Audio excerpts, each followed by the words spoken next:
नमस्ते दोस्तों। आज मैं आपको श्रीलाल शुक्ल द्वारा लिखी एक कहानी सुनाना चाहूँगा। कहानी का शीर्षक है पहली चूक। उत्तम खेती मध्यम बान, अधम चाकरी भीख निदान। यह कहावत मैं पहले कई बार सुन चुका था। अब हुआ यह कि बीए पास करने के बाद मुझे अधम चाकरी मिली ही नहीं, इसलिए उसे भीख निदान समझकर मैंने खेती के उत्तम व्यवसाय में हाथ लगाना चाहा और अपने गांव चला आया।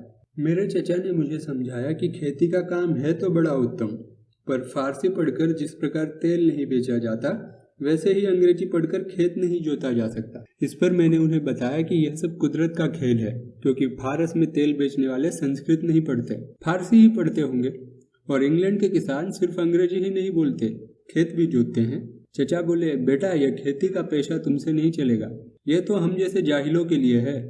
इसमें तो दिन रात पानी और पसीना, मिट्टी और गोबर से खेलना पड़ता है। इस पर मैंने जवाब दिया कि यह शरीर ही मिट्टी का बना हुआ है और गोबर तो परम पवित्र वस्तु है। मिट्टी का स्थान यदि पंचभूत में है तो गोबर का स्थान पंचगव्य में है। मेरे मुंह से पवित्रता की बात सुनते ही चचा दंग रह गए। आसपास बैठे हुए लोगों में धन्य है का नारा लग गया। तब मैंने फिर कहना शुरू किया, और चचा यह खेती जाहिलों का पेशा नहीं है।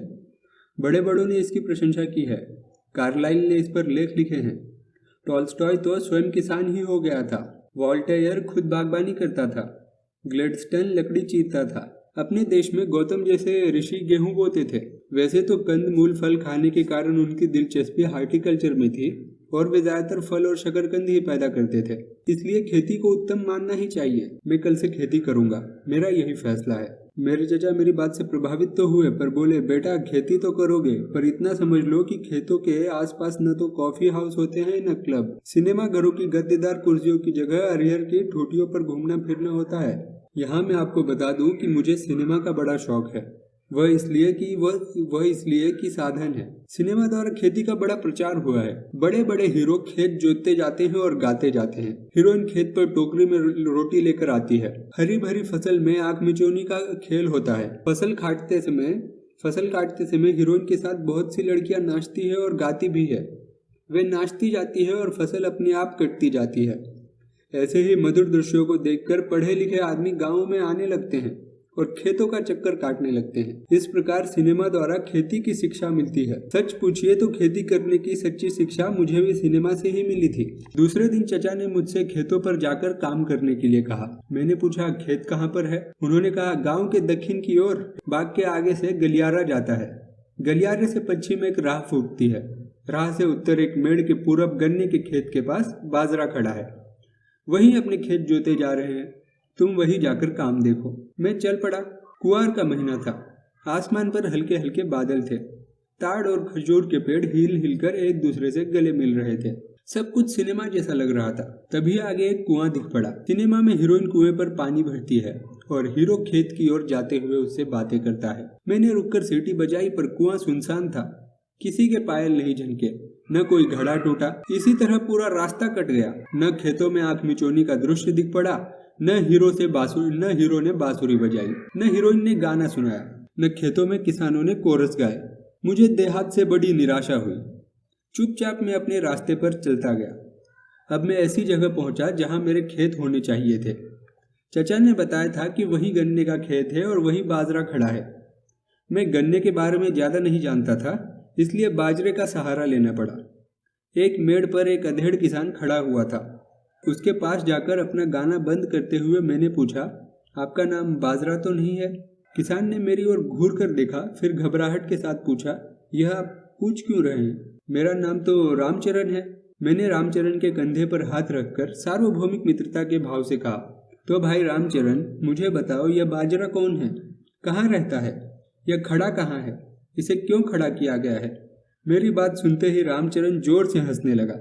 आसपास काम करते हुए किसानों को पुकारकर उसने कहा, यह देखो, यह भैया तो बाजरा को आदमी समझ रहे हैं। 2-3 किसान हंसते हुए वहीं आ गए।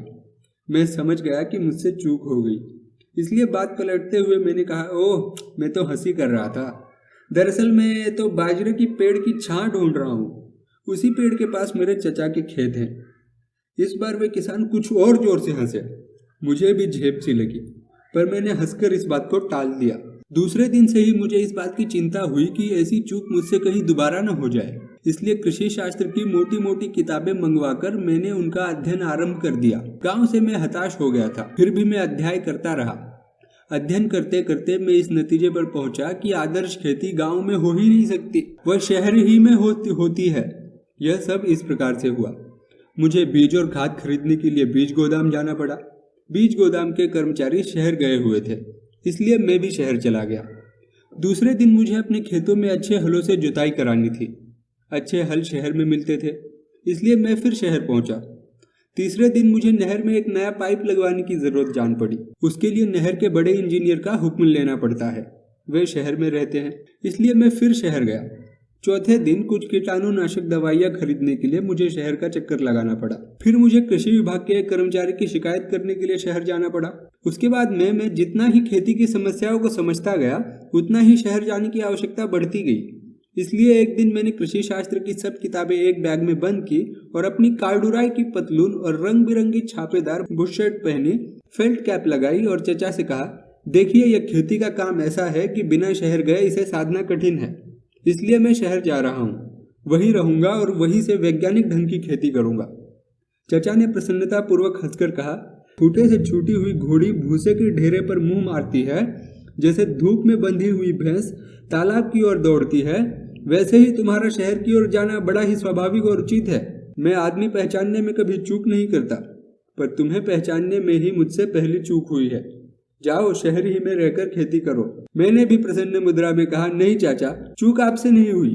पहली चूक तो मुझी से हुई थी, जो मैंने बाजरे को पहले आदमी समझा और बाद में उसे छायादार पेड़ समझता रहा। पर कोई बात नहीं, अब मैं शहर में रहकर बाजरे के विषय में अपनी रिसर्च करूंगा और बताऊंगा कि किस खाद के प्रयोग से बाजरे की लताओं में मीठे और बड़े बड़े फल लाए जा सकते हैं। इस प्रकार हम दोनों ने प्रसन्नता पूर्वक एक दूसरे से विदा ली। मैं सीटी बजाता हुआ स्टेशन की ओर चल दिया और वे बैलों की पूंछ उमेटते हुए खेत की ओर चले गए।